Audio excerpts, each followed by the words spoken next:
We are live, John. Hi, welcome everybody to the Jordan B. Peterson Community Podcast. We're a study group that meets every Saturday and discuss several lectures of Jordan B. Peterson. This week we were discussing the psychological significances of the biblical stories. Um, uh, Lecture number just now 11. I got yeah, number 11. So if you want to join in on the conversations that we have every Saturday, go to jordanbpeterson.community, and we've got all the links there for you to go through. And also on the end of every second month, we have a book kind of discussion. And this next, what is it? End of March, we'll be discussing Jordan B. Peterson's book, 12 Rules for Life. All right. So this week, neither Sumit nor I had gotten to the maps of meaning lectures, which we would normally discuss also today. But since we hadn't, we were definitely got a lot out of the biblical uh, lecture, though. So we still have quite a bit to talk about on that. Let's see. Do you have the notes open, Sumit? Yep, I do. So is there anything you want to start with, John? Let's see. Hmm. I guess probably. Hmm. Well, I do have some strong points that I want to discuss. Yeah. Let's go over those. So to start with, I want to start off with this idea that uh, uh, the main title of the lecture, which is Sodom and Gomorrah. So the idea there is that there is a place, there is a city that is so corrupt that God wants to destroy it. And so the Jordan Peterson starts the discussion with this conversation God is having with Abraham, where God is saying, "Hey, I'm going to destroy this city," and Abraham says, "Hey, what if there are 50 good people there? Would you still destroy it?" And the God is like, "No." Then Abraham drops down to 40, 30, 20, and then 10. And then God says, "Okay, even if I find 10 good people there, I will not destroy it." So and that was really interesting because he also brought up the book Gulag Archipelago, which talks about what happened in the Soviet Union and how their whole system was corrupt at multiple levels. And this I have seen happen in India as well, that people just keep criticizing the politicians that they are corrupt. Everyone is corrupt but them. But uh, Peterson makes the point that in their society, obviously, uh, I mean, philosophically, it was kind of not the best ideology for humans. And there were issues in the family because you couldn't tell who is working for the government, right? There were some statistics around how 3 out of 6 or 2 out of 3 people were working as government spies or something.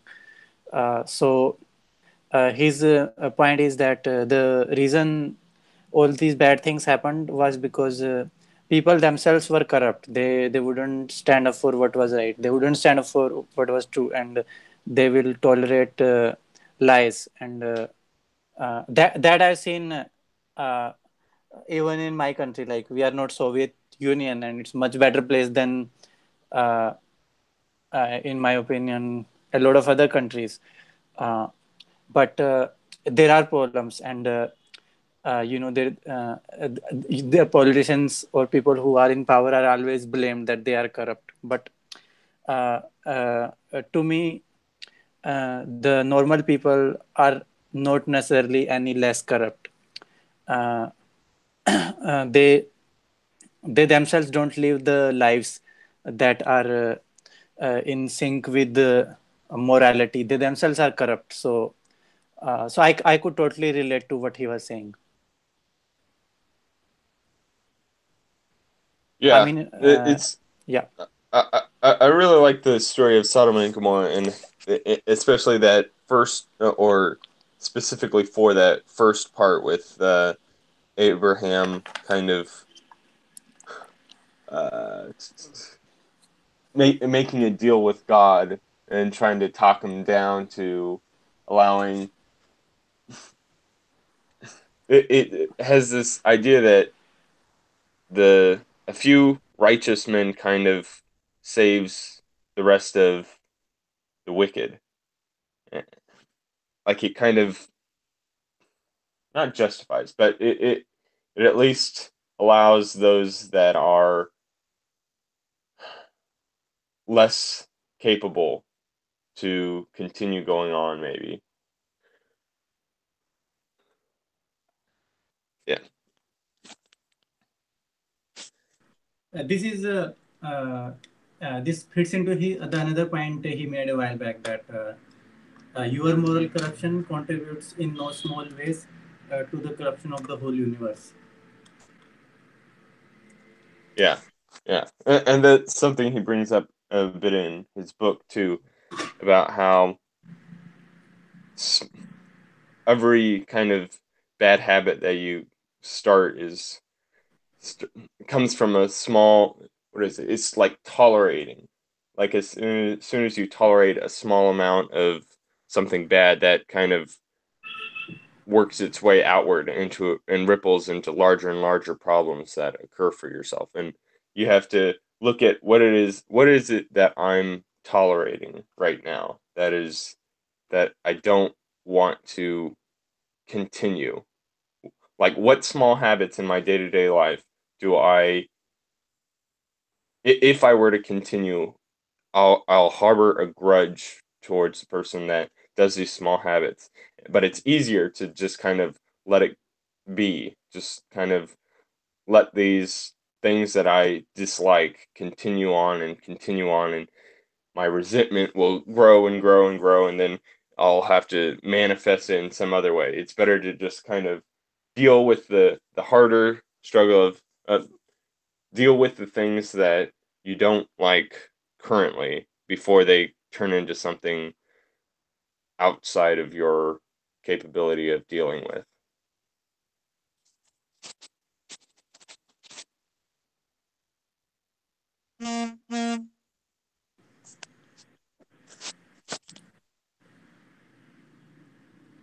And we let's see that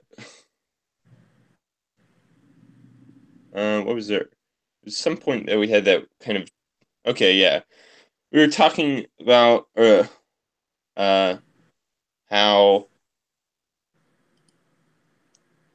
in a pseudo similar way, kind of sidely related, uh how if you're actively making the place around you, and you could be the one that's actively making the place around you into a worse place.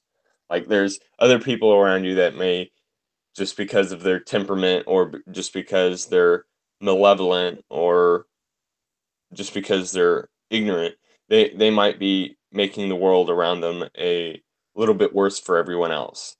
And you could be doing the same thing unknowingly. But there's also like the mentality that it's easy to have of wanting to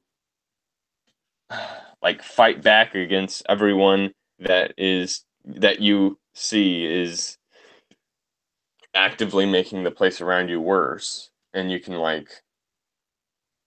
have that kind of spirit of trying to attack them, or to degrade them, or to somehow bring them lower, so that everyone else feels better about themselves. But it's, it's better not to resort to their level or even further. Like if somebody is insulting with language, you don't resort to their level, and you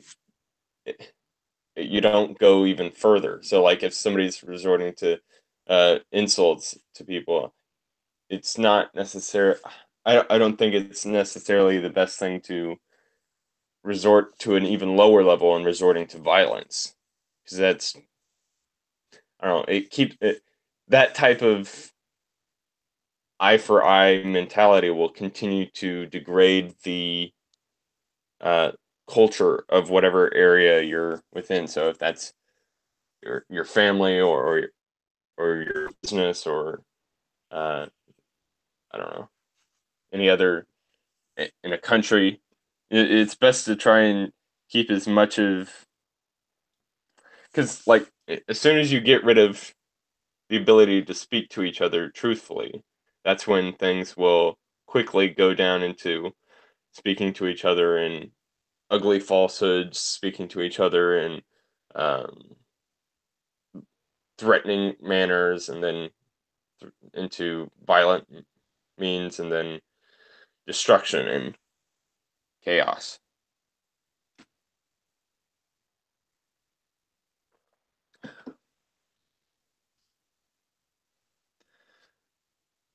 Hmm. I didn't know we were going to go into that point with this Sodom and Gomorrah story. I I was going to discuss that as a separate point, but we Okay. can also go into that. So Yeah, I it just saw in my notes ripple effects, and so I figured, oh, yeah, I we think already it talked is. about Yeah, this. I think it is related to this Sodom and Gomorrah thing. Yeah. So if someone is let's just say resorting to certain kind of verbal abuse, right? So uh, I would agree that you shouldn't get physical, but uh, I don't necessarily think that you should talk to them nicely either. I mean, sometimes you just gotta, respond in kind.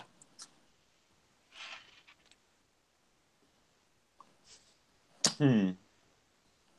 Well, you don't want to have an air of superiority to them, for sure. Then they'll probably, and you always kind of want to talk to somebody at their level. So if they're somebody that's of, but I don't know if that's what you're meaning. Well, Talking, yeah. let me go into that. I This was the point around. You talked about multiple levels. Like we could verbally disagree with each other. Then we could have verbally heated arguments, and then we could start throwing things at each other. Then we could start killing each other. So there are all these levels. And Yeah. what we were talking about yesterday was you want to handle the problem at the highest level possible. Like if you could resolve it verbally, that would Hmm. be the best. And if there is someone who is getting kind of violent and stuff, then uh, no, even before that, we discussed that if someone is doing things that you consider are wrong, so should you just take them out? Like we discussed the story of someone who is doing sexual harassment, for example, and no one is doing anything about it.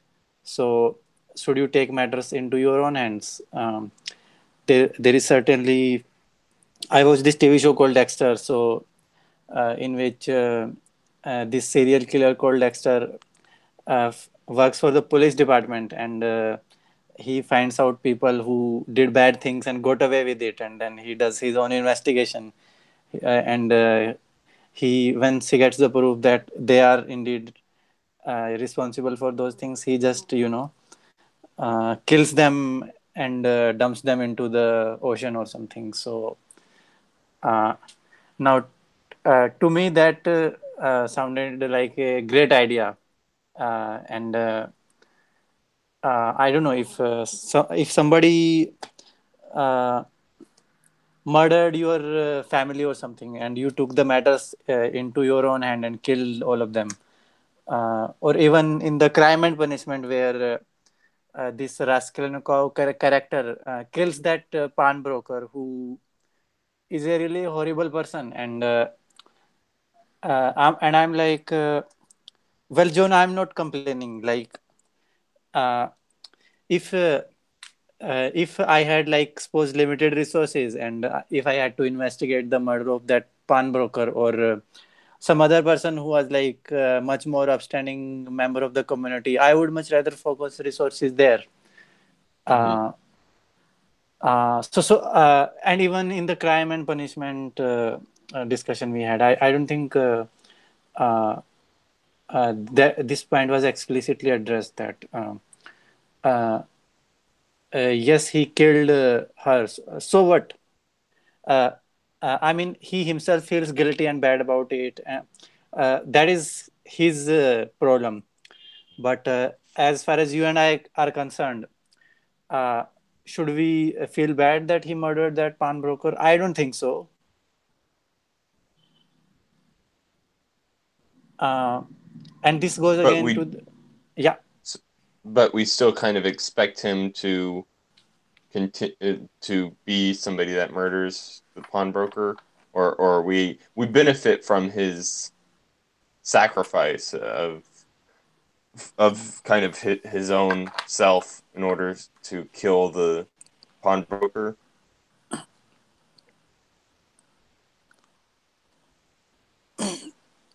I'm not saying we benefit. Are you saying we benefit from that he murdered her?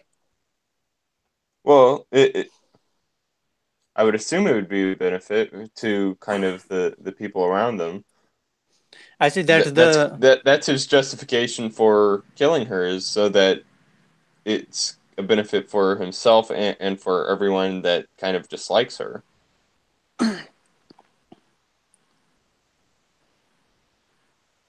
to me that's to me that was not the point I was making. I have seen Okay. what's so crazy Uh-huh. about these situations is that even if that person is horrible, uh, that person still may serve some useful function. Like Uh-huh. uh, I she wouldn't. There is no such thing as like being 100% uh, evil. Maybe there is, but mostly there is not. Uh, like even people who are corrupt, they are still kind of feeding their families. Mm-hmm. So if you kind of take them out, then their families will fall apart, and they had nothing to do with the whole situation to begin with, right? Yeah. Uh, so it was not so much just about benefit as the question that can a human being just decides to take someone out uh, just because they are corrupt and bad person, and is that justified?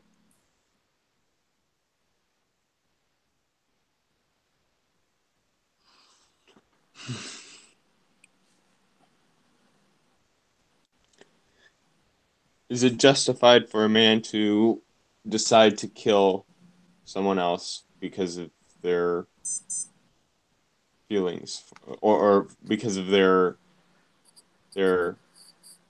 perspective and their,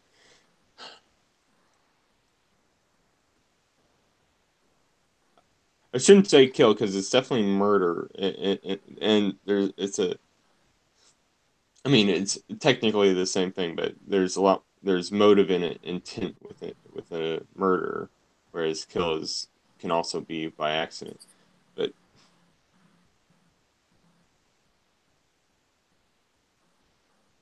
What I saw yesterday was I yeah. perhaps there's justification, but there shouldn't be. That shouldn't make, just because you have justification does not mean that you should not serve the penalty for murder. I think the penalty for murder should go along with the justification. So like in the case of Crime and Punishment, he he said that he didn't really regret what he did, but he still felt ease after turning himself in. because he he did the murder, and because of that, he deserved the consequences to it. It's kind of getting choosing to get what he deserves for the act that he did, and that was kind of a healing aspect to himself.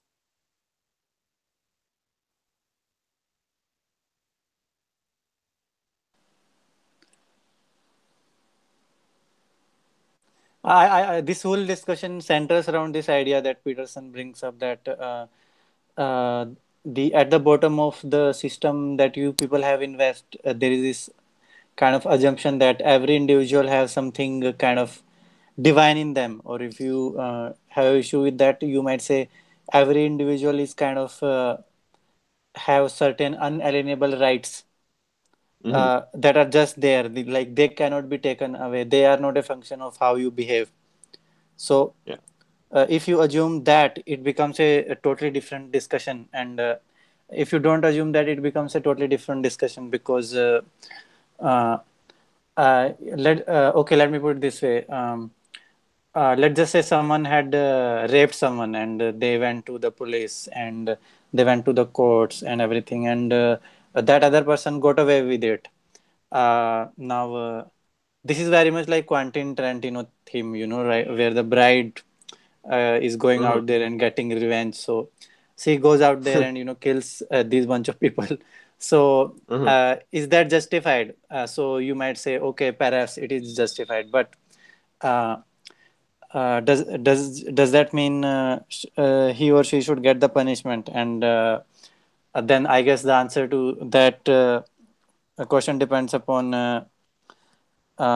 You might say that those people, even if they were bad people, they had a right to live. You cannot take that away. So that's wrong, and you will be punished for it. But in another way, you might say that no, they don't have any right to live, because they were behaving in a ways that is not compatible with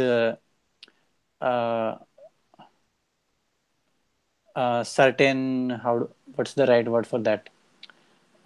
It's not compatible with the society we live in. Let me put it this way.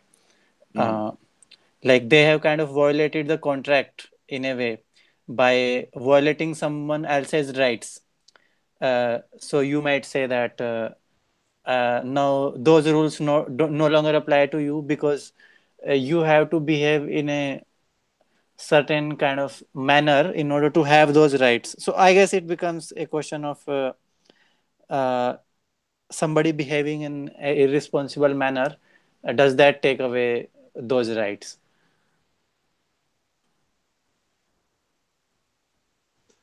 Um. It kind Let's of see. becomes a dangerous thing, because uh, you might say this is one example. As I would say, to most people, not most people, but to a lot of people, it would sound a sensible thing that okay, you couldn't get justice. So let me put it this way: if you made a movie on that whole topic, then most people would be cheering for that lady who is decided to murder these people. Yeah. So that is true, but then it's the same argument for freedom of speech. Like once you start putting restriction upon it, the whole thing would get out of control, where you would have political censorship. So it could be that there was this uh, guy who said that it is more easy for him to abide by his values 100% of the time than 99% of the time, and this that directly applies to this case, because once you open this door that there is something that you could do that will take away your rights, then John, you might say that if you uh, spoke against God or something, right? Then at to me, what Dexter does sound sensible, but then there is a dark element to it, where if you promote that kind of thinking, then it pretty much justifies what is happening in, for example, Middle East. Where if you are gay or something, they would kill you. Then John, the argument there is exactly the not the argument. I don't know what the argument is for that, but the underlying assumptions are same. John, is it not that there is something that a human being can do or be or think that will take away their rights?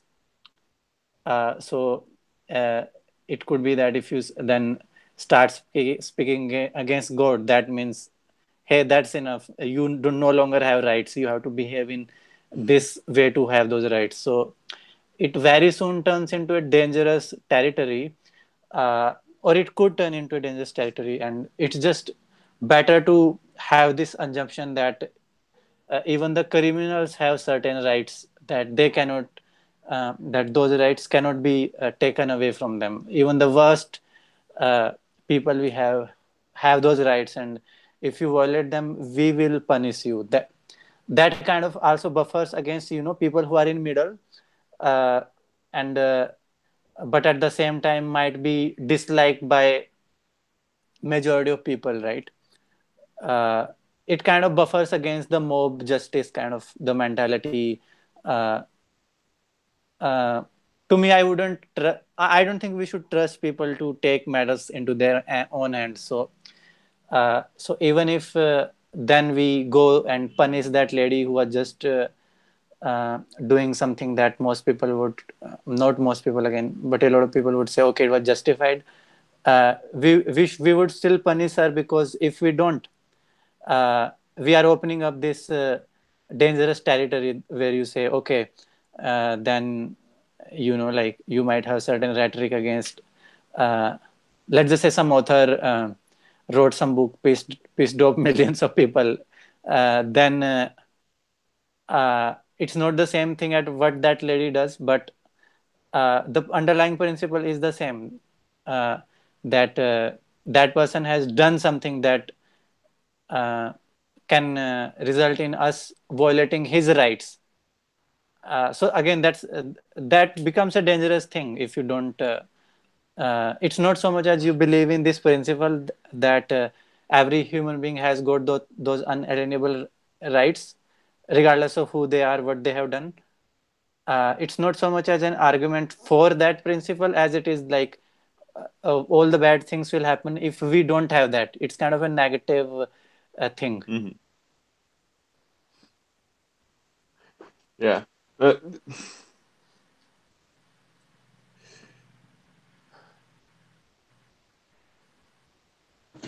I do want to say I don't like the framing of the argument for like you have the justification to take away somebody else's rights because you always have some sort of justification that you can use in order to do things that are uh, suboptimal. There's like many of the things that we do, we have justification for doing, even things that are actively harming other people in minute matters, and it, I don't think it's the best method to talk about how you have justification for your actions, but rather looking at what is the optimal pathway and then aiming towards that instead. Because yes, you'll have some sort of justification that you can use, and then you can try to argue that the justification that you had overrules or is of a higher weight to against the actions that you did because of it. But I don't know, you can kind of do that all the time, and it feels like there's the most optimal pathway you can take that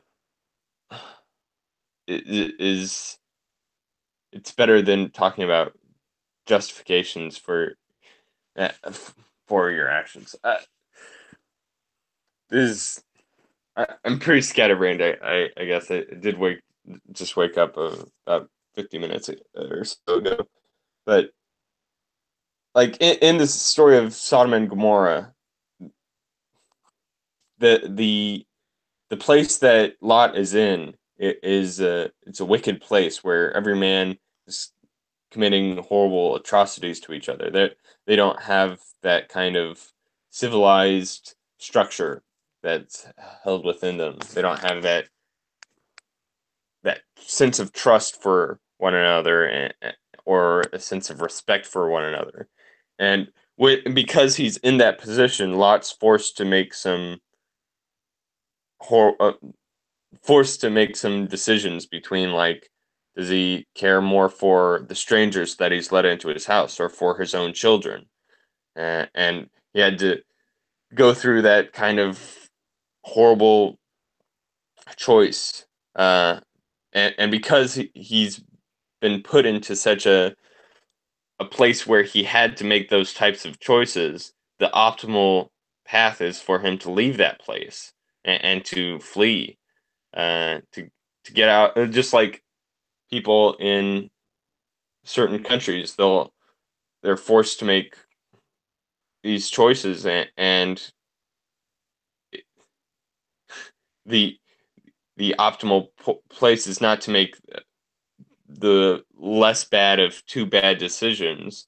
It's to get out of there. Say in the case, I love hearing different stories of North Korea defectors and what caused them to, I don't know, have that hope or have that necessity to leave the place that they've been in, and just hearing the stories of how it's so bizarre to think of how there's essentially another world that's currently residing within our own that is completely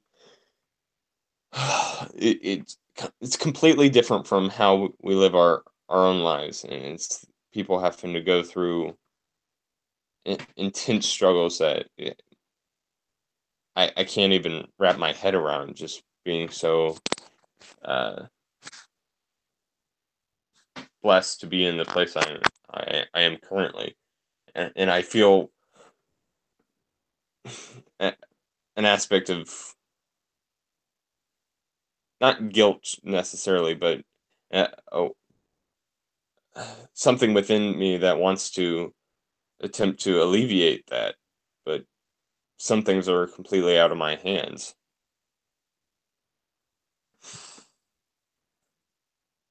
Sorry, I'm all over the place today, I guess.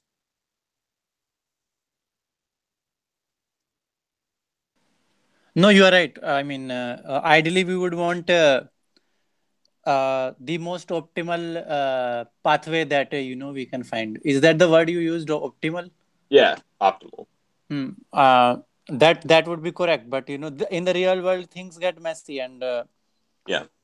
kind of becomes a big problem because you see, John, so much of these things are not regulated.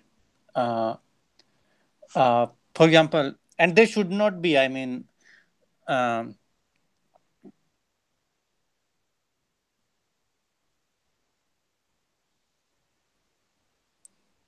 this is the issue that I have faced when dealing with certain kind of people, because they can go out there, do bad things. Nobody questions them or stops them.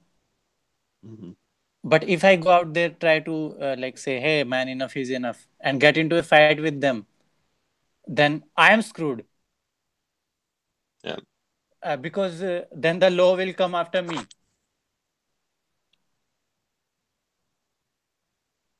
and I perhaps will end up, I don't know, in some legal trouble. So it is such a strange issue. But to me, uh, even if you don't justify this, it kind of sometimes is about necessity, John. Hmm. And what I mean by that is,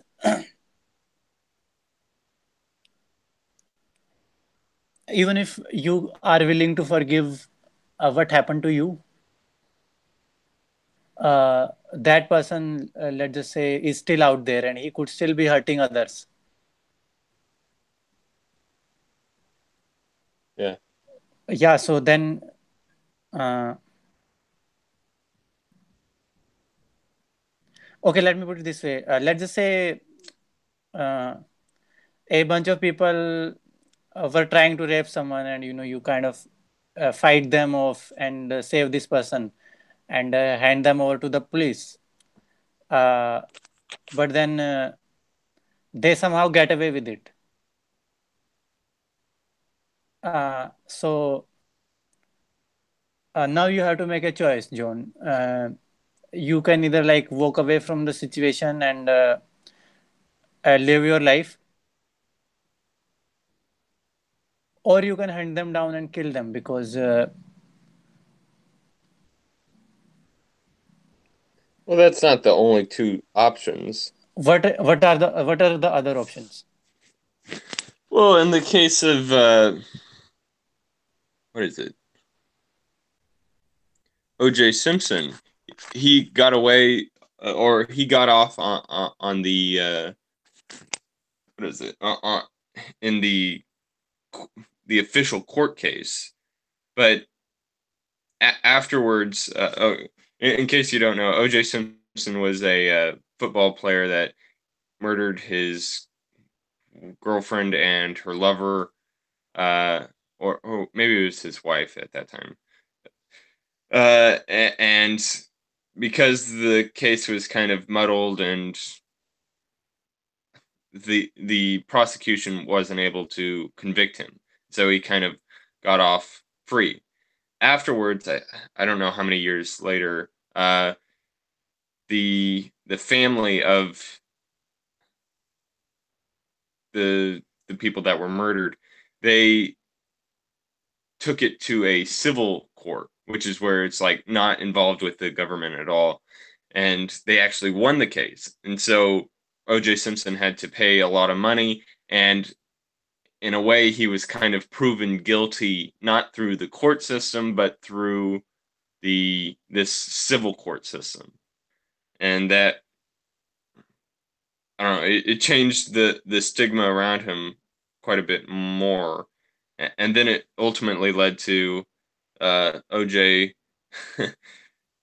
doing smaller petty crimes and then being sent off to prison to the fullest extent of the law because he had gotten away with murdering the people to begin with. And it was, I don't know, it seems like there's multiple chances to uh that's the thing about somebody that's truly malevolent or corrupt. They're going to give you tons of options to uh, convict them.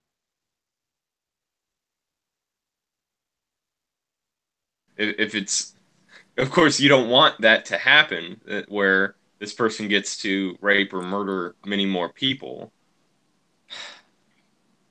But if you're not able to prove that it was them the first time, then there's still that possibility that you're wrong.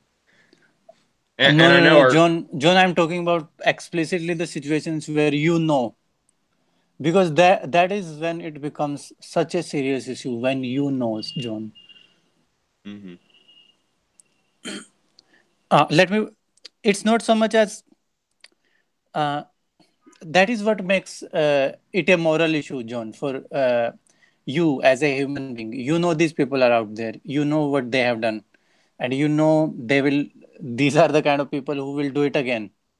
So, uh, and they have gotten away with it as far as the legal system is concerned. So, you might conclude that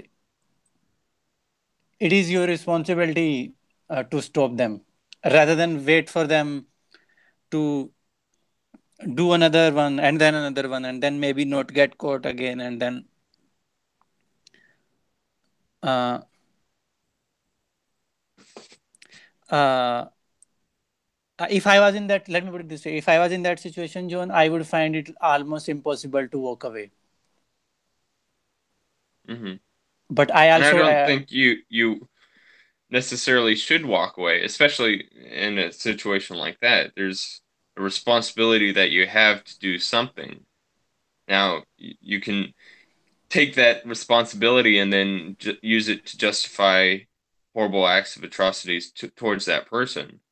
But there's so many more options than just seem currently present to you. There's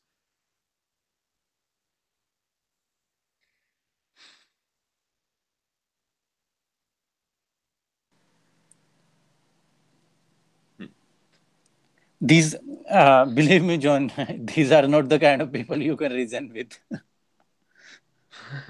yeah, Uh, but Actually, I have been in situations like those, maybe not that extreme, mhm, but let's just say this person is really, really, really malevolent and he tries to bully me. I could walk away from that. There is not a problem, John. Who the hell cares, yeah, yeah, right? Whatever. I mean, you'll feel bad for a couple of hours, then, you'll go read a book or do something else, whatever. Uh, it's not, um, but then you think about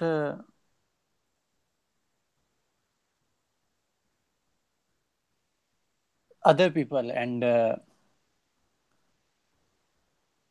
that this person is still out there and he will continue to rack that kind of havoc on other people, and not all of them will be psychologically well equipped to even handle it. So he's like Godzilla, destroying stuff, trampling over stuff. So you're like, man, I have to do something about it. Obviously you cannot exactly murder that person, right? uh, but still you feel that you have to do something and it's not clear what you have to do. So,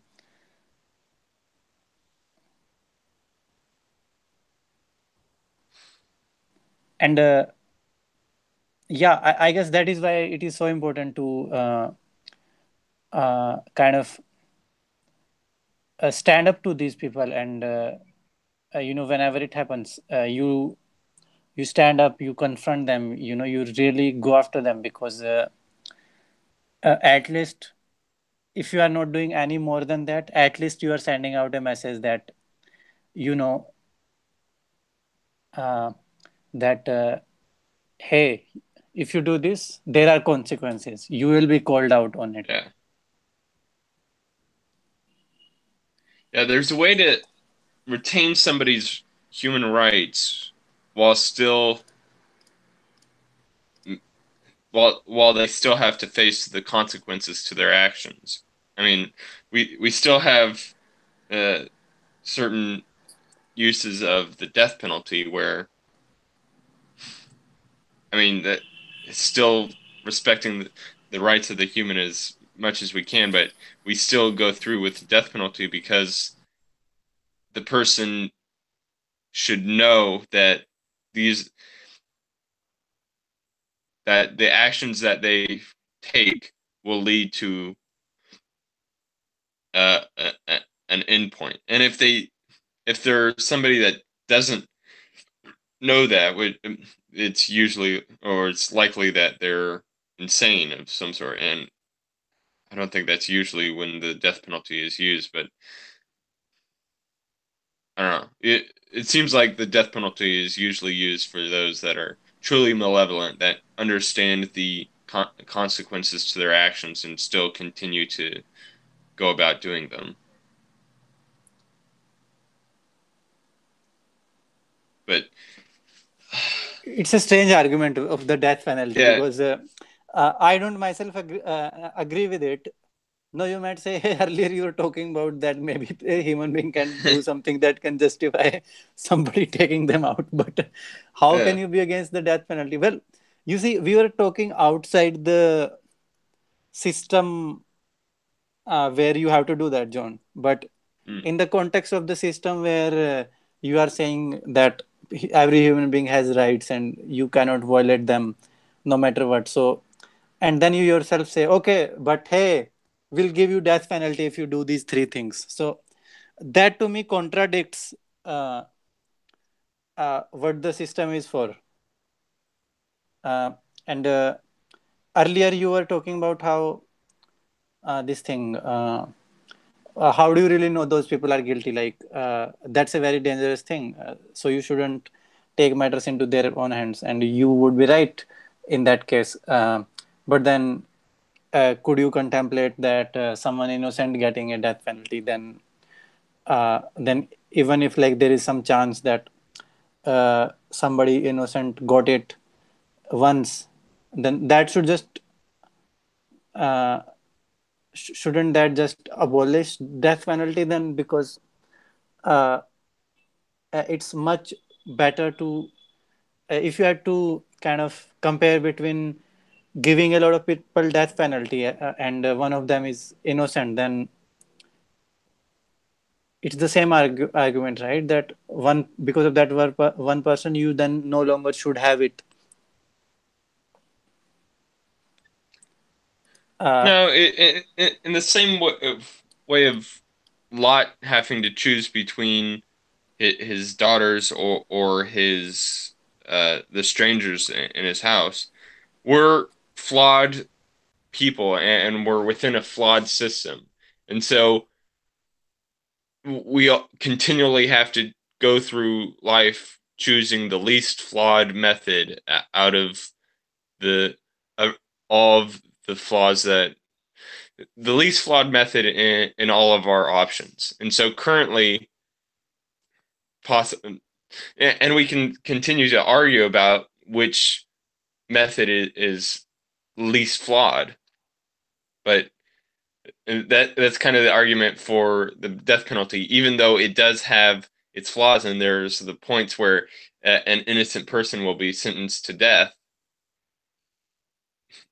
It's optimal compared to other methods that we may that could be presented as options, so such as people as revenge killings. That could be an option that perhaps is easy to dilute the, or not to diverge the divert di- easy to turn a society into a system of eye for eye killing.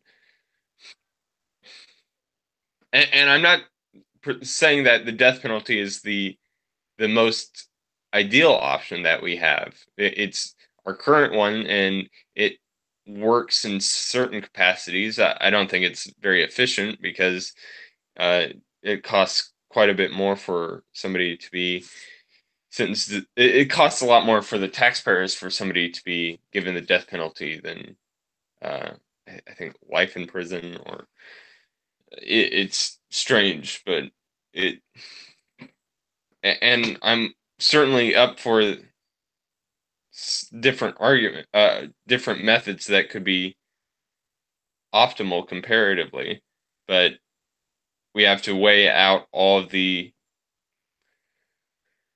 unintended consequences that could come about through the use of that method. And it could be that certain methods will pop up that are optimal but not universally optimal, perhaps. I'm not sure if that I no, don't know. It seems to that me makes that, a lot of sense what you are saying. but uh, it seems like that should be an argument against that method if it's only functional in one specific circumstance. uh, I would it seems like usually the best methods are ones that are easily are repeatable and universal over many different circumstances. That's what we're kind of striving to find as species, as a species, is trying to find which methods of operation are most universal, most applicable to every. There's kind of the thing in the scientific field of trying to find the universal theory uh, that kind of fits everything together into one equation or something like that. But we do that as humans too, in how to interact in our day-to-day life. Which ideology, which map of meaning, which uh, strategy do we have that we can keep on utilizing for our benefit and for everyone else's benefit around us that continues to work for us? Juna, a couple of things to say. First one would be you don't have to like give people death penalty. You can just put them in jail uh, Mm-hmm. uh, for life term. So that way, if someone is innocent, that person also has uh, a chance to kind of Redeem still be alive themselves. and yeah, and be innocent later. Uh, Mm-hmm. and the second thing about universal principles is that you lose information every time you move away from the specific situations that you are dealing with, and uh, you cannot necessarily have a general thing that you can apply to that situation, because the closer you get to that situation, you have got so much information and things get so complex. uh, Mm-hmm. so consider an example where you are visiting some town and you see a bunch of people uh, drag someone from their house and murder them in front of everyone. So, uh,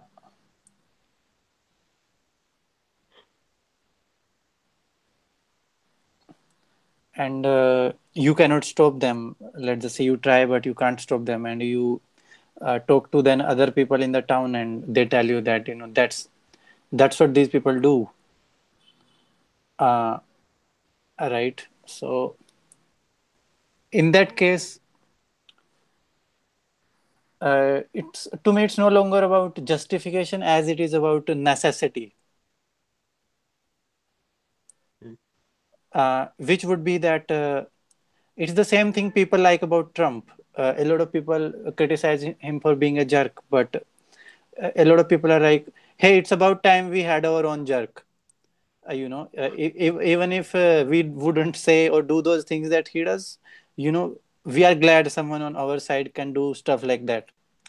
uh, so it's the same thing. Like if you are in a context where these kind of things are happening, then uh, it's about time we had our own criminal uh, who would go after those people and take them out, and after that peace is kind of restored, because his aim is uh,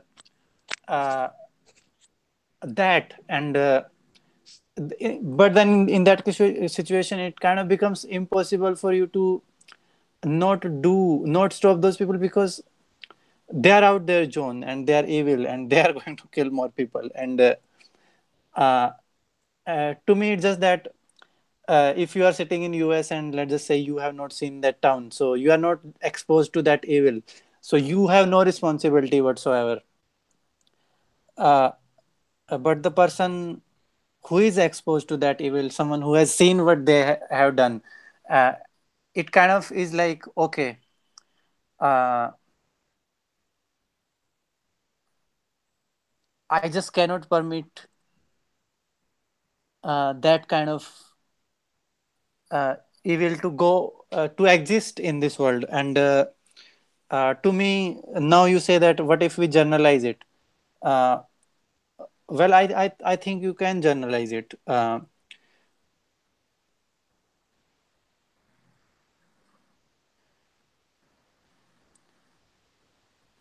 How?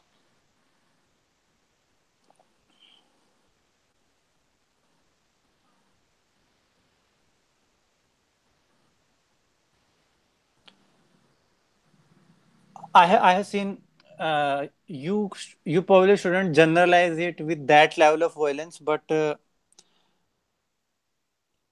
I keep on hearing this over and over again, how people keep taking abuse. uh, for example, remember that case I told you when I was visiting this town, and these people started beating up the uh, bus conductor and the driver, right? Uh-huh. So those people just uh, kept tolerating it. They wouldn't fight back. Uh, and Other people in the bus also just sat there. They wouldn't do anything. And it happens over and over again where you have a bunch of minority of wolves. They just kind of get away with all kinds of insane stuff, and people don't stand up and say, hey, you stop, or there will be consequences for that. I think if they did, uh, we wouldn't have these kind of situations.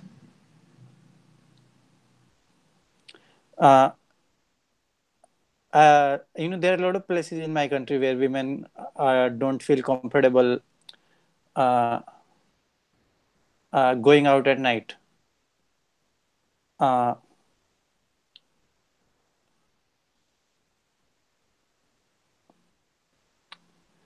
so there we are on defense, and why we shouldn't be on offense there, John?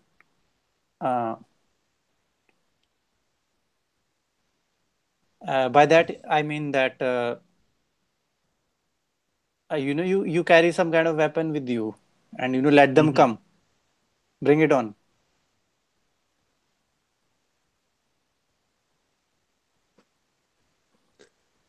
I guess it's difficult for you to make sense of this because you live in a country where uh, the system kind of works, and ideally Yeah. we would want that, but we don't have that everywhere. Yeah. uh,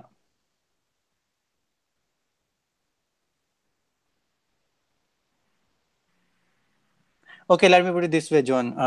I think it makes a lot of sense. All these people in Europe who thinks they are so this thing civilized, and they Mm-hmm. don't do what is necessary to protect their own civilization. So uh, I think of all these things that are happening in uh, that first president US had, right? He was kind of a army guy, right? Yeah. uh, He was a so general. so uh,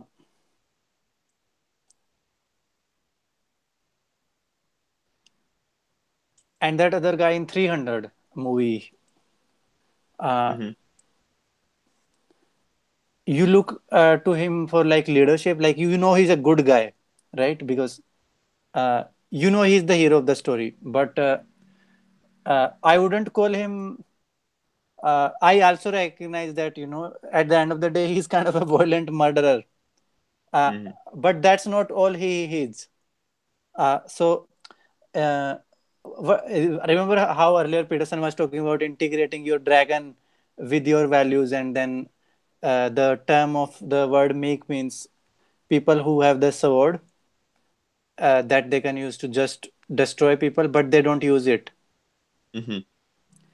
They only use it when it is necessary. So you look at Africa and all these crazy things that are happening there, or in the Middle East. So what happens is people who do have the sword over there don't have the values, and there is if we had people who did have the sword, people who were willing to kill brutally, I mean totally destroy things, uh, and obviously there is always collateral damage associated with that. Yeah, sooner or later they will end up murdering uh, someone who shouldn't be murdered, but uh, to have people on our side, people who want freedom, people who want rights for other people, then at the same time are crazy violent people. You might say then they are engaging in things that go against what they believe in, but let it, John, because at the end of the day their goal is not same as the goal of these violent people. So what I'm saying is, uh, The reason these things happen, in my opinion, is we don't have violent people who are crazy on our side. That's all. Uh, because if we did, they would stop these kind of violent people, and after that you move on. Well, if they're crazy, why would they? Uh, how would we know that they would be doing everything that was morally good if they're By crazy, what I meant was they do able to? understand. Yeah. They do understand the this thing. Uh, they are very. How do I say this? They understand human rights and all this, Mm-hmm. but at the same time, they can, uh, you know, Yeah. go insane and murder people. Uh, those two things usually don't go together. Mm-hmm. Uh, but they need to if we are to stop these violent people. It's just like taming your dragon. They can Yeah, unleash but it, but they can also tame it. yeah, but the taming of the dragon is, or is the integrating the shadow. It's upon the individual to do so, and maybe it's somewhat naive, but as you were saying, for the definition of meek as somebody who has a sword and is keeps it sheathed. There's there's certain ways that people can defend themselves away from criminals, and if more people have that capability of defending themselves, uh, then that's a I see it as an optimal situation because even when somebody is out by themselves and alone, and they're the crazy guy that's able to the uh, the the watchman for the city, they're not there to see this crime occurring. Then if that individual is capable of protecting themselves, then you don't have the need for the watchman. You don't have the need for that uh, Dexter character because if each person is capable enough in themselves, then that's a better situation, I think.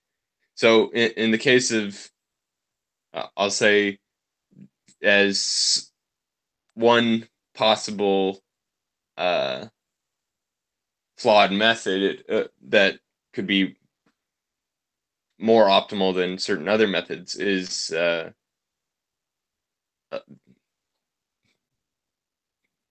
the you the allowance for firearms for certain for individuals to be able to train with and to become carry such as small because I don't know if you're a criminal and you have the choice to attack somebody that could have a firearm on them or to attack somebody that definitely would not have a firearm on them, you would always go for the person that doesn't have a firearm. And so if you have a society where everyone has that potential to have a firearm with them, even if they don't have it, but it's a certain not not stigma, but it's a certain aspect of to that society, then there's a higher chance of, I'd assume, of less crime, or at least less crime upon innocent individuals. You'll still have the criminals attacking other criminals because that's who they are. And I don't know, it seems kind of funny how in certain places where they're very much more restrictive on firearms, that those are that doesn't really affect the violent crimes that occur. Like, uh, a lot of places have gun control for themselves, but there's still a lot of uh, that's the thing. When you have gun control over your civilians, then only the uh, good civilians that won't break the law, they don't have guns. But all of the criminals that already are going to break the law, they're going to have guns. And like it works in Australia just because they've not had guns for so long that uh, everybody there is kind of a tough bogan in themselves that they're capable enough in handling their own self, and maybe they're not too upset with glass in a cunt if they need to. But I don't know. In other societies where people are, especially women, who don't have the strength of a man that could overpower them, they need some sort of protection for themselves. And I don't think that some sort of vigilante serial killer or yeah, vigilante serial killer is going to be the most universal method to protect every single individual. The, I'd assume the best method is to make way for each individual to be able to protect themselves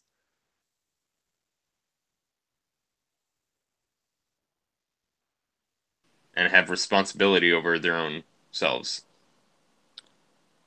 You're right, because the situation I was talking about in that town, Uh-huh. uh,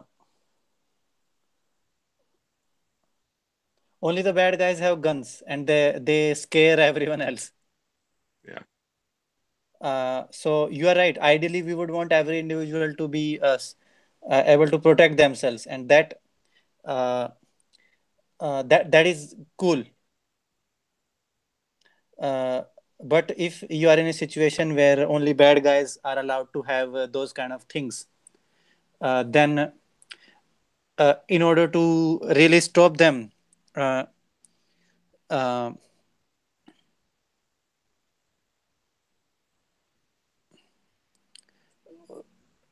we then would need the kind of resources they have, John. We would need weapon and all that. But you cannot get it because you are not a criminal and you have gun control. Mm-hmm. Uh, and then you need some like Clint Eastwood kind of character who is badass, who has guns, just like the criminals do, and he can kick their ass. Uh, uh, as opposed to other people being able to do it. Uh, you're right. If there was some chance that those people could also have guns to defend themselves, then they don't have to have a gun actually, because there is a potential that they might. So then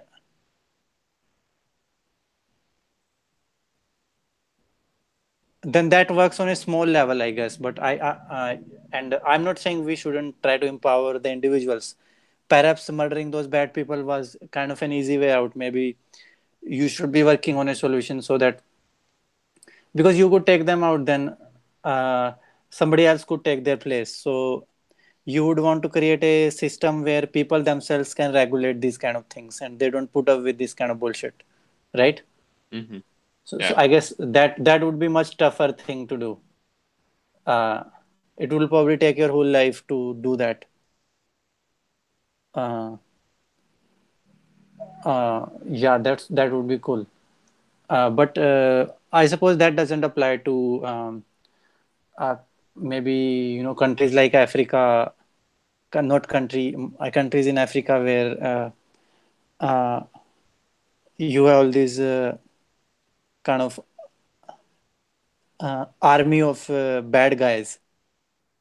So I mean, even if you could have guns, Yeah. uh, you are not going to dare do anything with it, uh, because you got this bunch of crazies like uh, with machine guns and all that shit. So then you kind of need an army to stop those assholes. I mean, mostly uh, the kind of situations you were describing, yes, people, if they also had the right to own a gun, they would be able to self uh, defend themselves. That would be cool. But when situation have deteriorated at such a great level that you have got a whole army of bad guys terrorizing everyone, then uh, I just don't see how we can reverse that without having our own army. Yeah, and so hmm,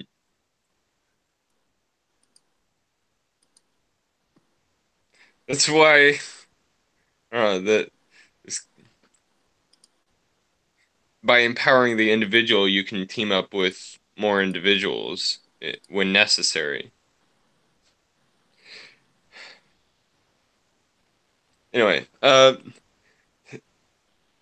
Should we move I on to don't some other really. topic? Yeah, I'm not really sure where else we can go with this. Yeah. Uh, I'm still pretty unfamiliar with all the situations here.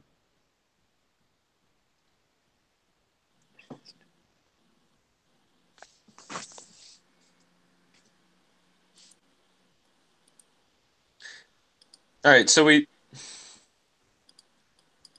talked a bit about the um, certain symbolic acts or sacrifices that went on with Abraham, and Peterson kind of brings an interesting conclusion to the story. How these sacrifices are kind of significant portions or epochs of Abraham's life, and how some sort of great, like after or before some sort of great change has happened, then Abraham will kind of do this symbolic act that is quite significant, to treat it with the seriousness that it deserves. And Pearson was talking about how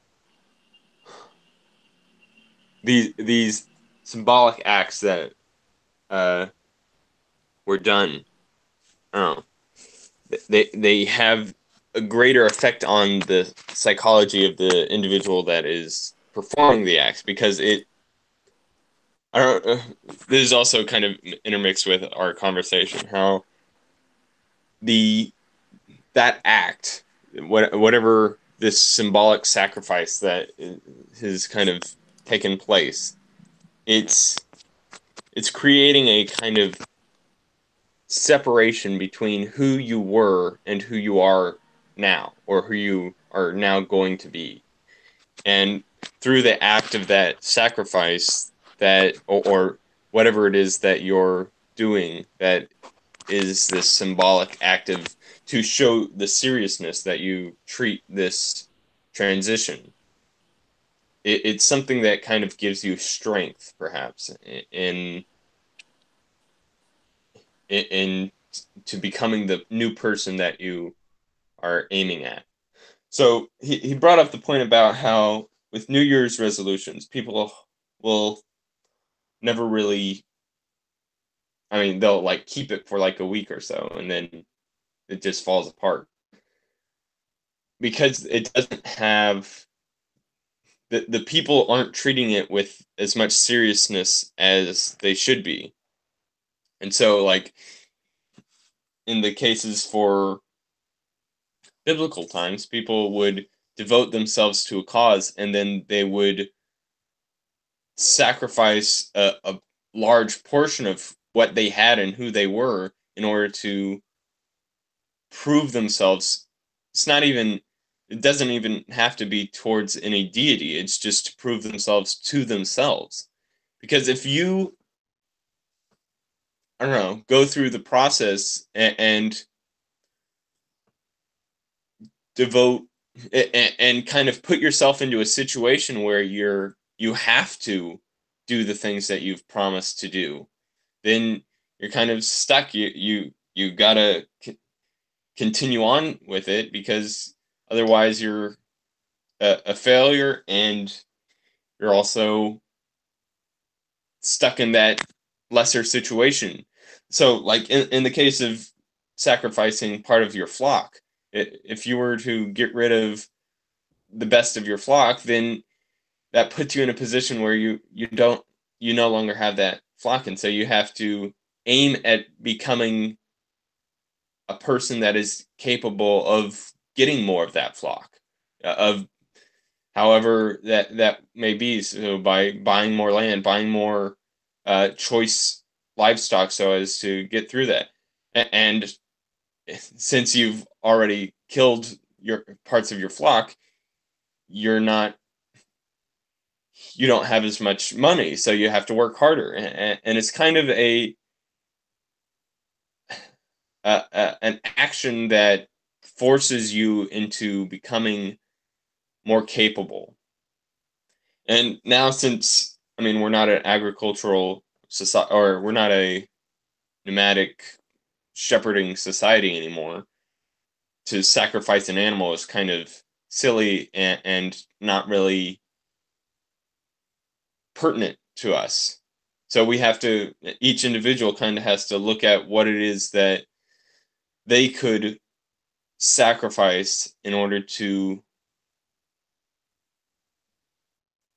accomplish what it is that they're setting themselves out to do. And Peterson talks about how you already kind of make sacrifices, like I'm going to spend 12 all these hours of the day studying so that I can graduate and then get a good job. Those are our everyday, day-to-day sacrifices. But he's also brings up the point of these symbolic sacrifices, which are not necessarily directly related to the outcome, but they still have a higher weight to them, in that it's almost because they're unrelated that they become more important. Because if you're to get rid of something that you love so that you can get something that you would rather have, getting rid of something that you love has no connected relation to what you're also aiming at. I mean, you could technically have what you love and also get what you are aiming at, but because of that getting rid of what you love, it puts you into a position where you now have to you can't rely on what you already have. You have to go towards that which you want, that which you need, or you should be aiming at. And so, trying to bring it into a context for a modern person, like there was this experiment I did once, but I haven't really continued, because it was very much an experiment, and I still have to kind of figure out what it is that I can do that's best for myself. Where I was put in a, hold on.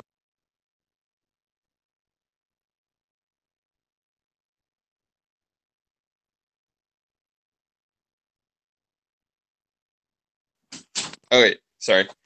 Uh, where I had a certain goal where I no longer wanted to eat unhealthy food, and so when I kind of resorted to, or when I got to that point where I failed and ended up buying unhealthy food just through my own uh, limited person, I made a symbolic act of taking a bill from my wallet and tearing it in half.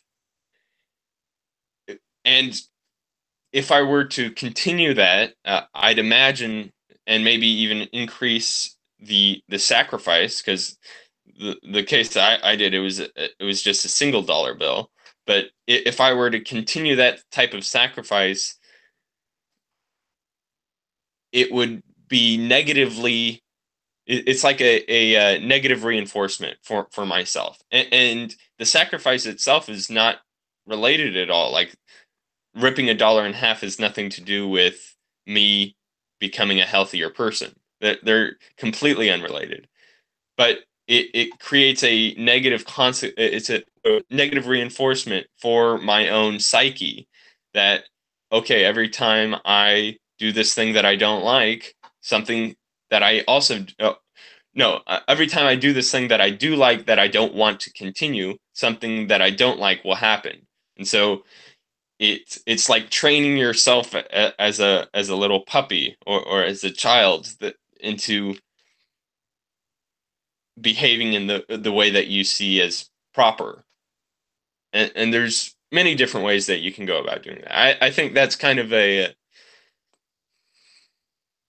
I like doing ripping the dollar in half had a kind of funny feeling towards me that I, I, I quite enjoyed it, and I think it could probably be useful for other people. But there's other sacrifices that, like I know Tim Ferriss is kind of stated this situation where somebody was trying to lose 50 pounds in like a 2 or 3 months or so. And so they gave their friend this check to an organization that they didn't want to support.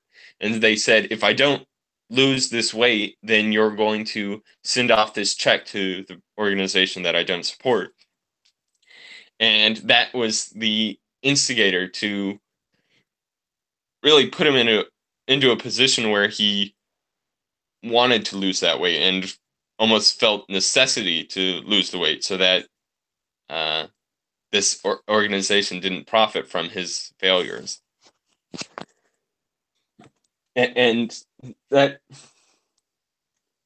Peterson also talked a bit about this the story of these people that went into the Arctic or the Antarctic and were lost for like over a year at a time, and kind of points that truth home that necessity is the facilitator to reaching your fullest potential, or at least your potential within you.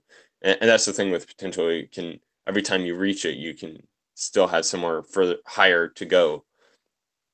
But by putting by putting yourself into a situation where you have to succeed, or else many negative things happen for you. So you're putting yourself into a place where you can't fail, because that's the easiest way for myself is I set out to do something, but because I have no repercussions if I don't do this thing, then I'll just resort to becoming lazy and procrastinating. And it's like the future authoring program, but instead of keeping it in your head, it's turning it into something real. So if you can't do what you set out to do, then there needs to be some sort of consequence. And in the case of Abraham, he was doing this thing.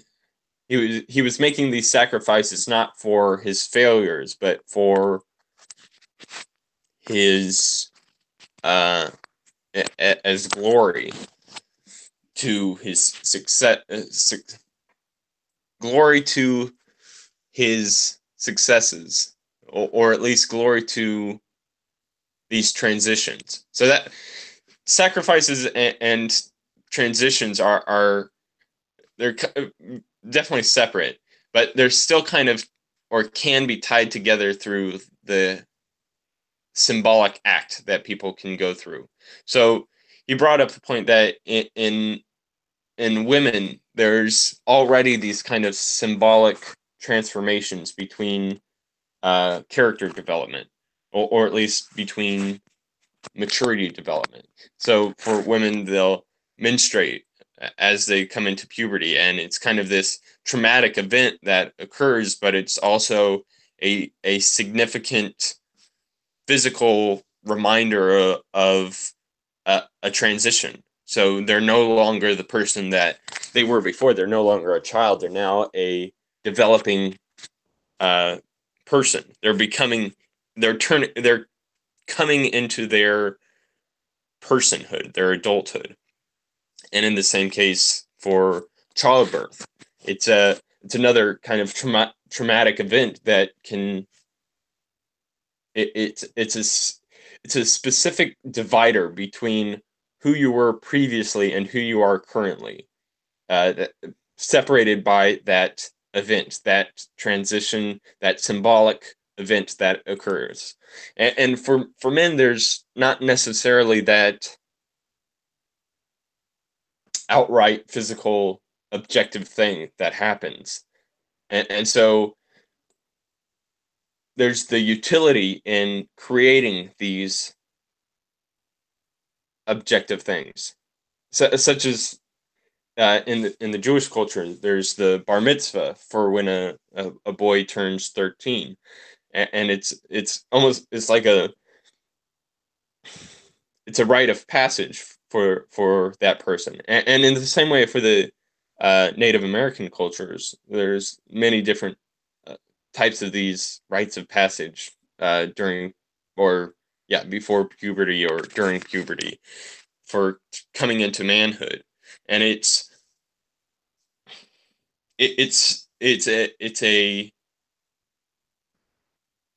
a useful metaphor that kind of exists within the mind of the individual so that they can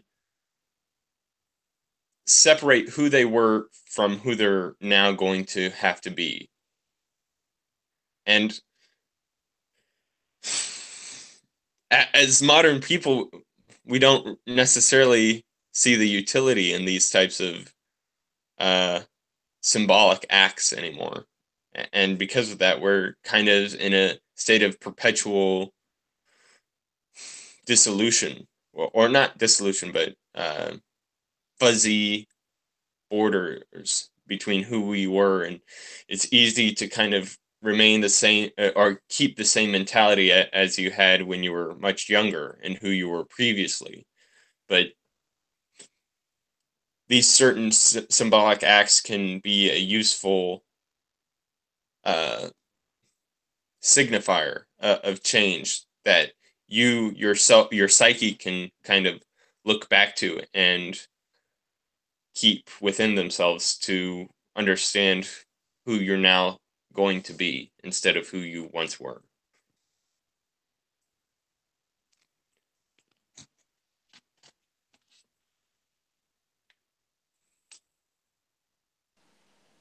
I remember when I think I was like 23 or 24, I guess. And I was still thinking I'm a teenager. Mhm. And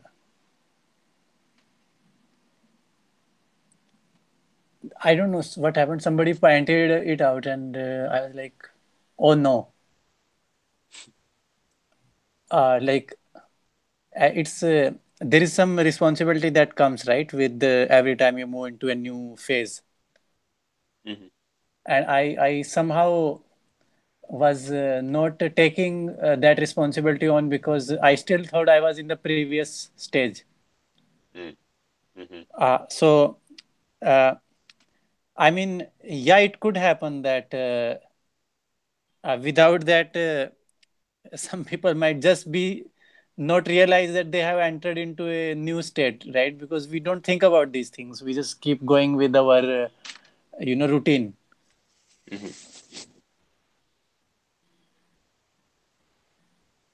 Yeah, it's much more efficient to continue in the same habits and pathway. I'm saying efficient because mentally that your body's designed to save as much mental to not think. That's kind of we're designed in a way that it's best to.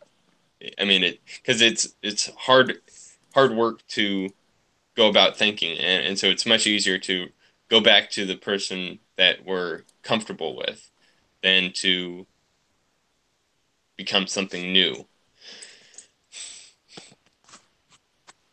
And Yeah, yeah. So in the case of for myself, I'm in that same kind of position where I still feel like a teenager, even though I'm 21, and I need to be taking on more responsibility for myself and becoming a different person, and changing my surroundings so that I'm put into a position where I have to take on that responsibility. And that's what, yeah, I'm aiming at currently. Yeah, you should. I mean, it can be such an excuse to just get stuck in the previous stage. Yeah. Uh, but when you have got an explicitly kind of symbolic act going on that says, hey, you are no longer that. So you're like, oh, crap. At least it brings the issue up into your conscious, at conscious level. Hmm. So I did make some notes on that. So uh, I'll just kind of summarize the points. Hmm. So the if you are worried about keeping your commitments, then uh, you should make some sacrifice in the beginning to kind of um, tell your brain how serious you are about it. Hmm. So that's the initial sacrifice. Then you were talking about tearing the dollar bill.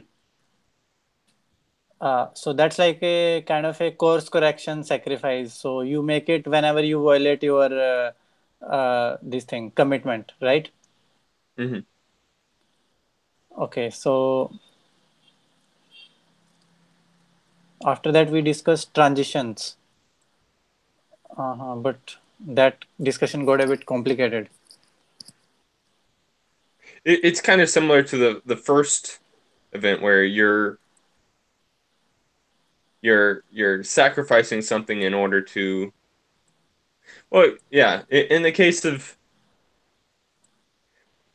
like, yeah, you're right, there's these, it's all kind of tied under the symbolic act, or symbolic action, because for women, it's not necessarily symbolic, it's objective, but it within the mind, it has a symbolic connotation, or it has a similar aspect to itself. Then it's not like you can see it as purely objective. It happens as something significant within the mind of the individual that it's occurring to. So, uh, Yeah, this symbolic act does not have to be like in the physical world. Like it can be something mentally as well, I guess. maybe, I don't know how strong it would be, though, for yourself, because in order for things to be in order for things to for us to take seriously, they have to have some sort of material element to themselves. So there, it's kind of like a symbolic act. It's a cliche in movies that after a bad breakup, the individual will take all of the belongings from the person that they want used to be with, and burn it, and then through that kind of act, they're able to kind of let go. Whereas prior to that, they've continually been holding on to this past idea of who they were, and still kind of deluding themselves to think that they were still with this person. Hmm. We had discussed this earlier, Mm-hmm. and I was not necessarily in complete agreement with that. But I also realized that it works. Uh, I mean, deleting the numbers, deleting everything, it just works. You then kind of have not allowing any possibility for you to kind of be reminded of that.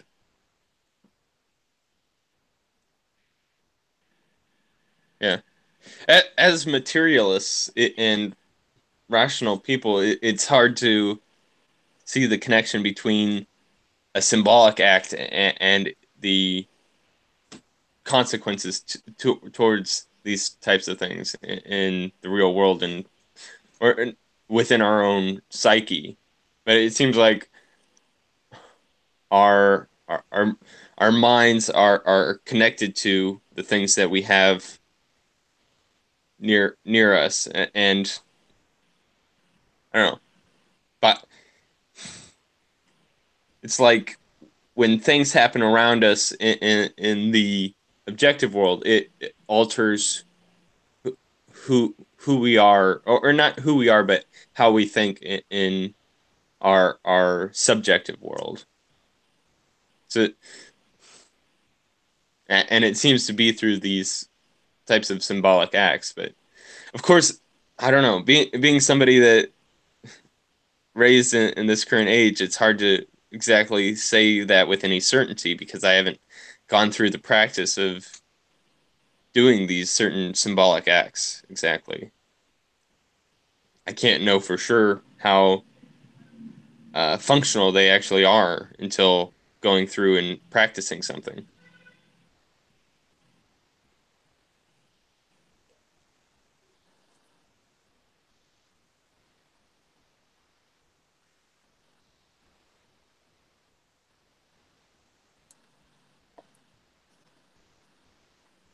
Anyway, see, did you have anything else for that topic? Not that topic. Nope. All right. Um, let's see. I guess we should go on to the um during the lecture. Peterson kind of I don't not necessarily let slip, but he kind of pointed out something that he believes in that is more metaphysical than he'd been letting on prior to that, and it's a really interesting way to think. He was talking about how he believes that the world isn't necessarily made up of material things, but it's made up of potential that can be that can be facilitated through material things, and he said it in a different way than that. He was saying how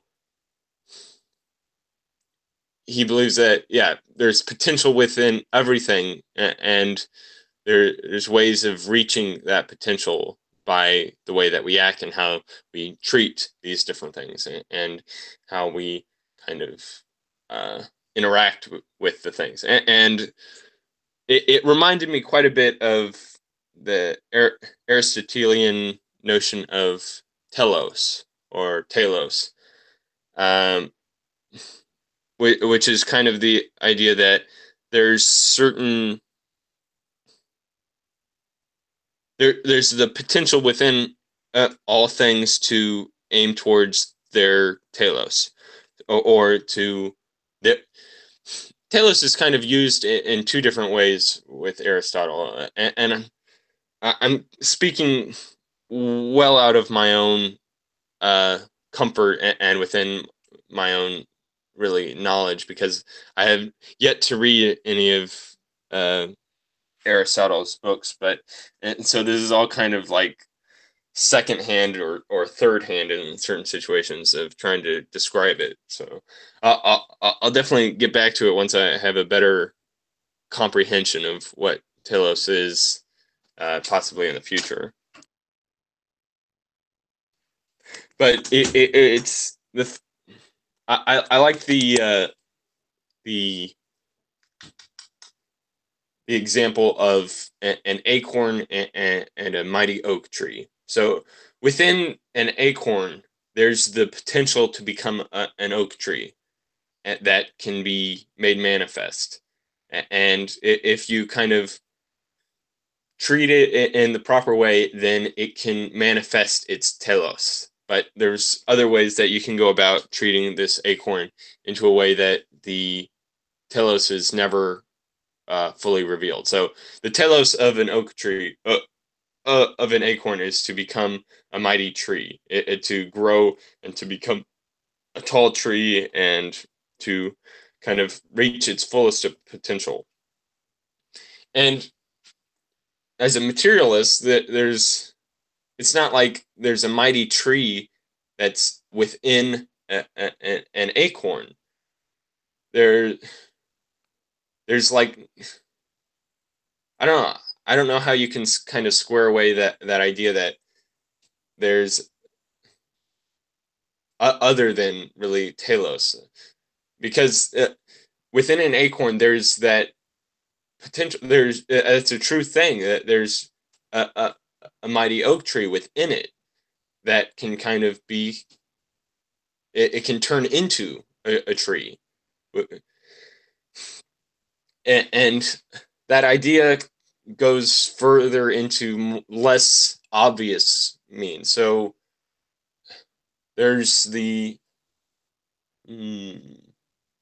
like there's certain objects that are made for a specific purpose. For like a cup of a cup has it can be made of material, but it's made for a specific purpose and to hold some sort of beverage that you can drink. It's made to be uh, drunken from. And so those are things that are kind of not changing, as in with uh, nature or things that are living, but these are things that are kind of stagnant but have their use that they're supposed to be used for. And so that's kind of the separate use of telos for things that are more um, stagnant, I suppose. So there's that. I don't know. It's such a very different way of thinking for myself and for the kind of modern age to think about how there's potential within things that can be manifest, especially if you were to think about how people have a similar type of potential to the acorn. There's some sort of thing that we could gravitate towards that could be made manifest. Like it's weird to think that I myself could become somebody important because I'm essentially nobody. I have a very limited window of interaction with other people, but there's something within me that could be that I could kind of try to utilize, or that I could try to turn myself into so that I could become that person.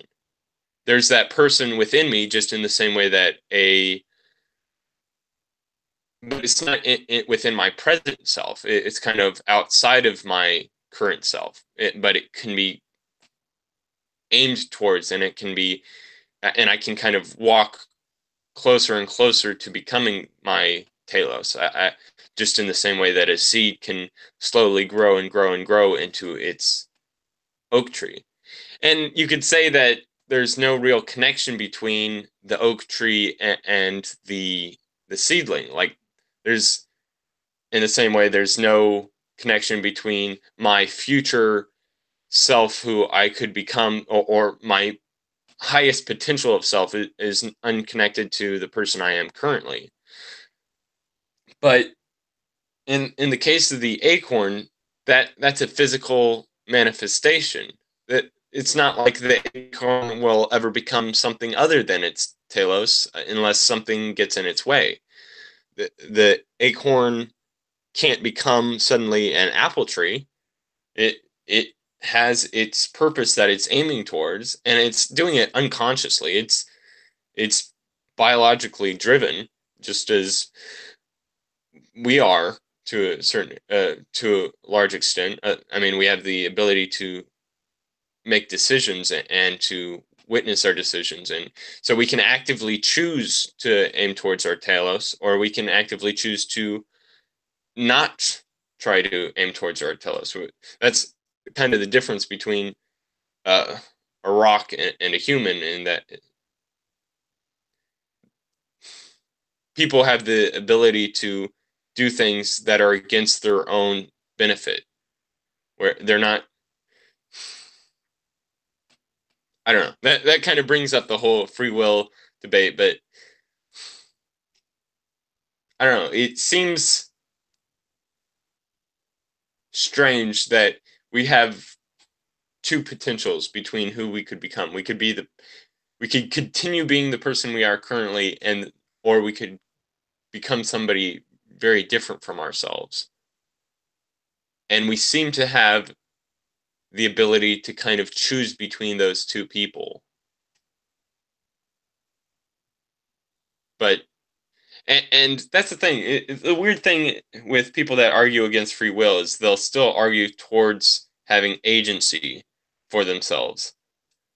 So like, I don't see the difference necessarily. Of course, yeah, I'm limited in my human aspects so that I can only choose things that are relevant to my own biological person that I have over my many years of living. These are all kind of inputs that have been brought into place to limit my agency between my actions. But because I've been here for so many years, I have so many different inputs that I don't know, that they all kind of give me a wide range of choices that I can go about doing through my agency. Because there's people that, never mind. I don't want to get into the free will debate because I'm still uncertain on it, but it's we have that we have that limited amount of agency to work towards our betterment or work towards our detriment, and we have that potential within us to become something greater than who we are, just as an acorn has the potential to become an oak tree.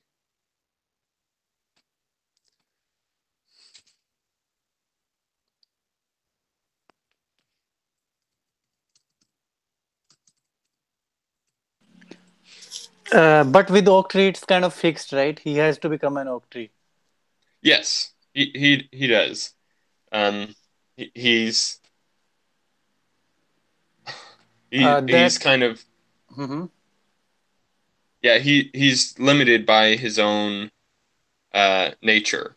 So whether there's things that act upon him. So say if under certain circumstances it will happen, it'll be able to manifest its oak tree within itself. But if things occur to it that are outside of its own control, then it's no longer able to fill out its potential. Whereas for people, we have our own, we have agency to kind of go about doing the different things that we choose to do.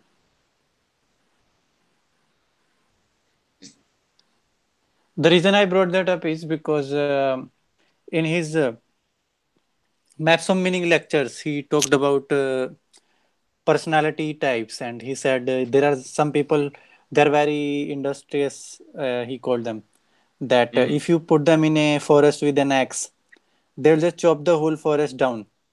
Mm-hmm. So these are not the type of people who knows how to relax. They just know how to work. And he was saying these are exactly the kind of people who become CEOs or all these people who work like 70 hours a week. Hmm. So so that's part of their personality, which can change, but it kind of is also fixed. I mean, it's not like you can change it easily, or you may not be able to change it at all. So Well, I think uh, it's incorrect about not being able to change it at all. Like Peterson's brought up how people that have gone through significant psychedelic experiences, that's raised their openness or their creativity by a whole some sort of margin. I can't remember how large, but it was definitely something that changed their personality. So there's and I think through like meditation you increase your capabilities of being a conscientious person, or being able more capable in who you are. So I mean it's fixed from the beginning, but it there's certain actions that we can do to try to uh, allow us to kind of work outside of our own, like say I was completely introverted, like say I'm in the first percentile of people that are introverted, or 100th percentile, whatever. I'm on the lowest scale between introverted and extroverted.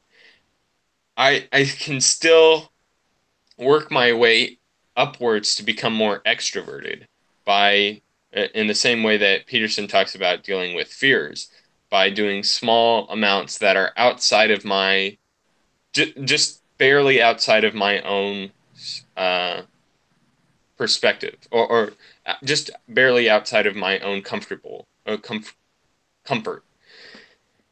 And so if I continue to do that, like and I turn it into a habit of continually going just outside my comfort every single day of my life, of talking to new people, talking to multiple people, talking to a crowd of people, then I can gain certain traits, or I can gain certain skills that are useful for myself, and because of that I,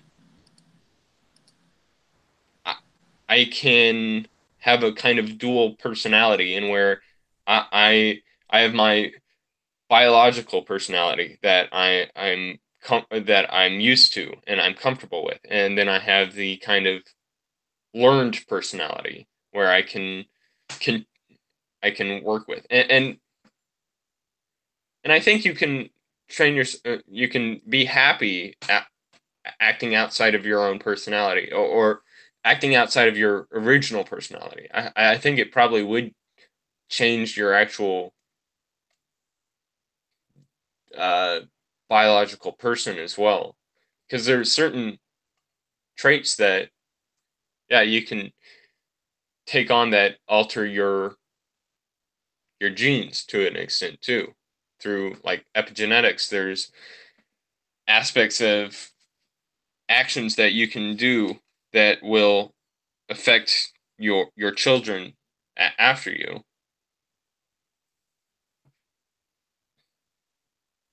So I don't know.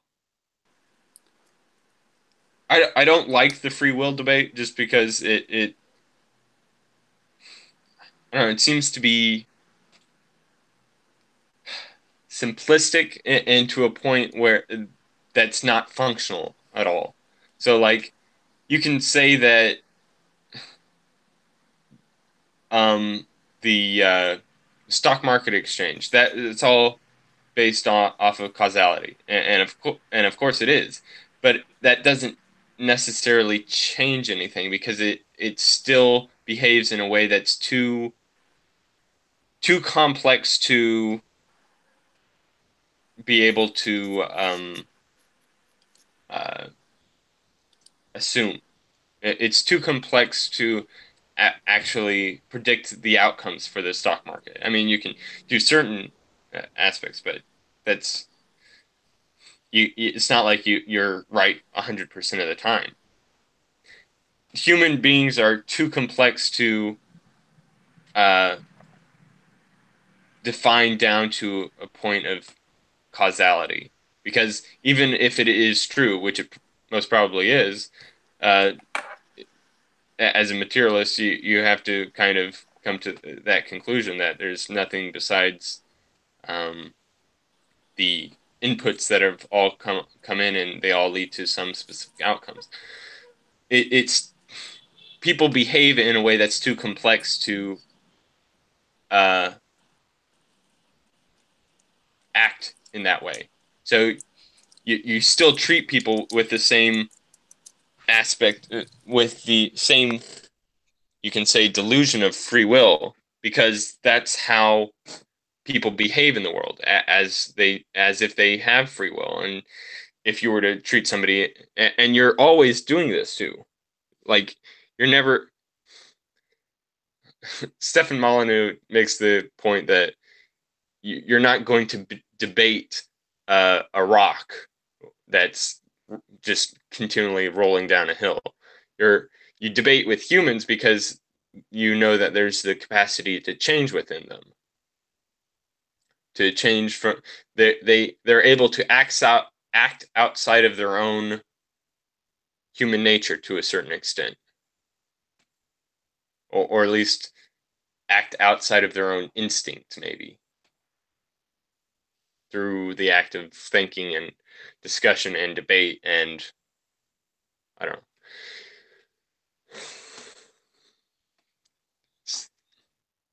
Yeah. What I was saying was we also have like this telos thing where we are by default uh, kind of predisposed to the this already kind of the personality we have or the kind of temperament we have.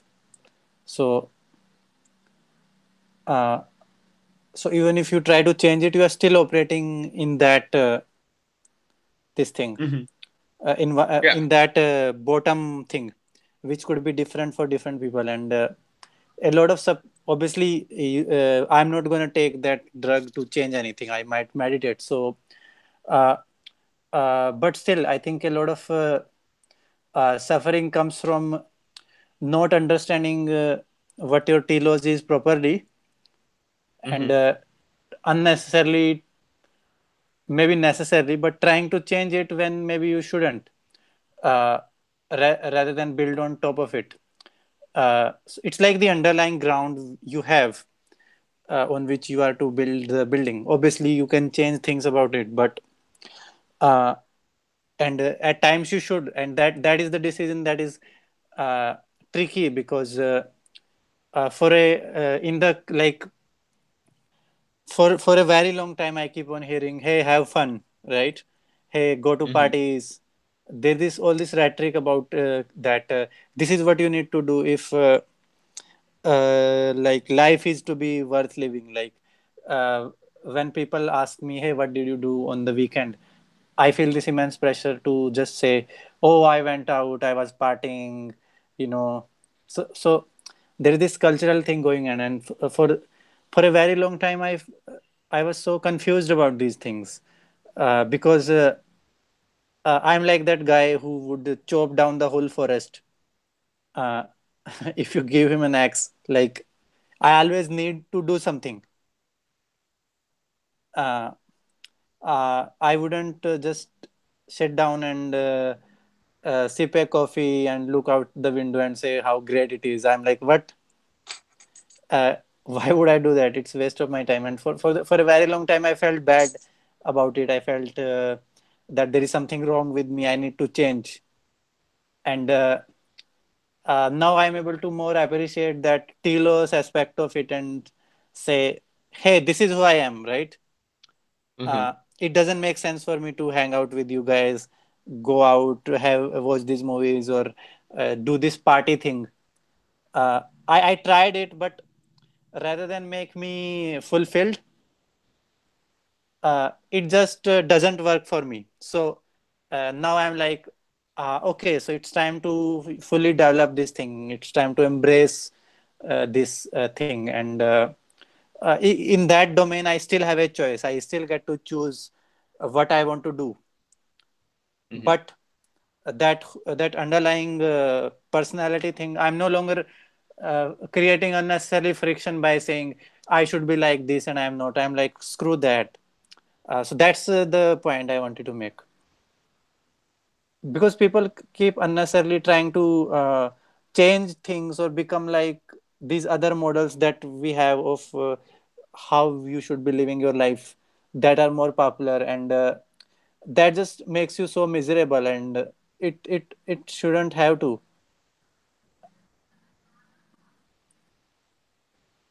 Yeah, that's the thing. You by having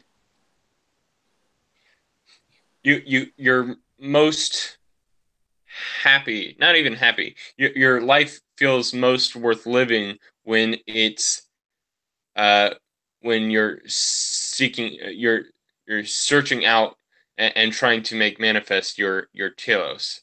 That's uh what Aristotle talks about as the feeling of meaningfulness within yourself. That's eudaimonia. And you can kind of see that you're on your pathway towards your telos when you're having that kind of feeling, that eudaimonia within you, uh, of kind of, it's never like satisfaction. It's like what Peterson was talking about, how there's traits, or not traits, there's certain aspects of our brain that want to fulfill them, such as when we're hungry and then we're satisfied by that. That kind of brings us a certain happiness. But uh, for dopamine, yeah, for dopamine, we're getting that dopamine kick when we're doing things that aren't necessarily satisfied, but we're in like the process of aiming towards something. So that's our kind of telos indication thing that we're doing, that where we're kind of outside of our comfort zone, or outside of our current comfort zone, and working towards something that we believe in, something that we're aiming towards, something that we want to make manifest. And of course, as it's just a uh, biological uh, part of our brain, then you can kind of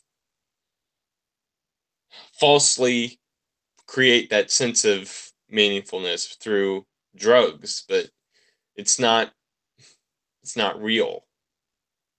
It's living within a there's no weight to it. Peterson talks about it towards the end of his book, how there's two there's kind of two different things. There's two different. Okay, so uh, somebody that's youthful, they have like so much potential within them. But somebody that's old, they have all of their achievements that they've uh, achieved, that they've done. And so there's kind of these two different aspects between, or there's two different points in our life where we're kind of full of all that potential, and we're trying to make manifest that potential over and over and over, and getting more and more achievements accomplished. Time kind of winds back down to there's kind of this horseshoe shape where you're aiming up and up and up, and you get to this certain point where you've kind of maximized your telos, and then afterwards it's you kind of you've fulfilled more and more and more of your telos, and you're not accomplishing this range of achievements anymore. You have those kind of already done, they're under your belt, and so you're kind of now writing out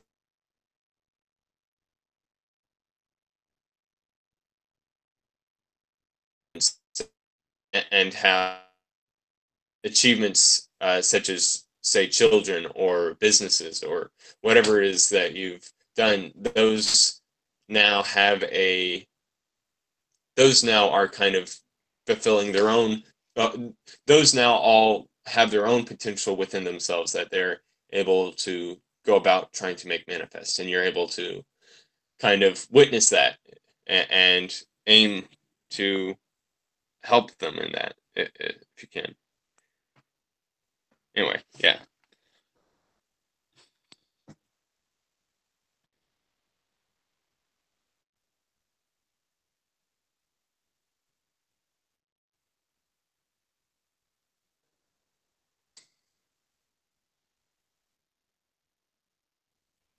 Hey, John. Hello.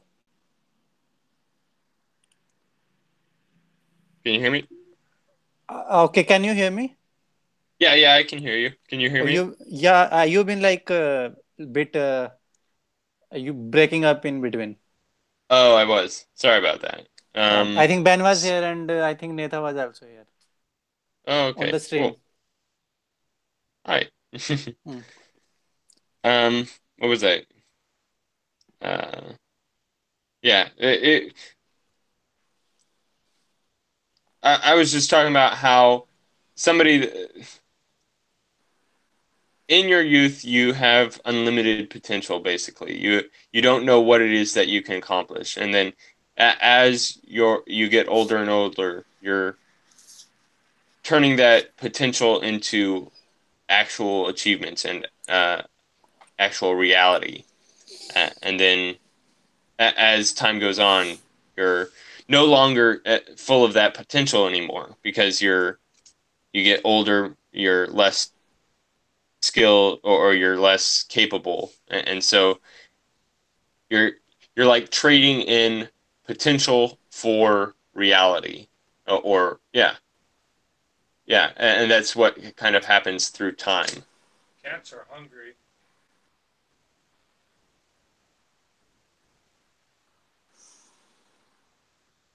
Yeah. Anyway, that I gotta head out since I got some chores I gotta deal with. But I think we went over most of our main topics that we had during our discussions. Except for this Sagrada Familia in Barcelona. That was great. Oh yeah, yeah, yeah, yeah. Anyway, if you want to talk about that and then close out the discussion, that would be great. But I gotta head Okay. out. All right. Talk to you later, Sumit. Mm-hmm. Bye, everyone watching this, but into the future. Bye.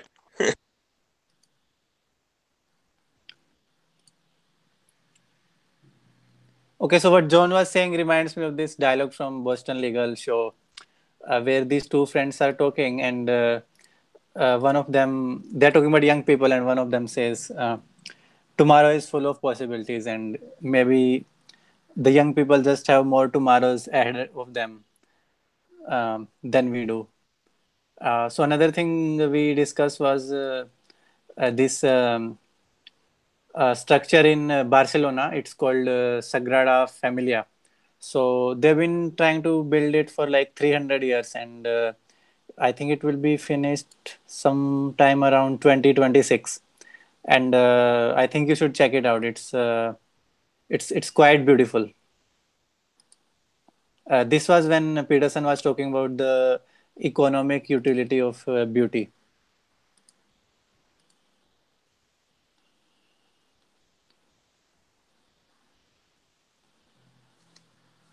Apart from that, we have covered most of the points for this, and also one of the books that Peterson recommends over and over again, and he also did in this lecture, is the Gulag Archipelago. It's 2100 pages. So I will leave a link to that in the description. So, so goodbye, everyone.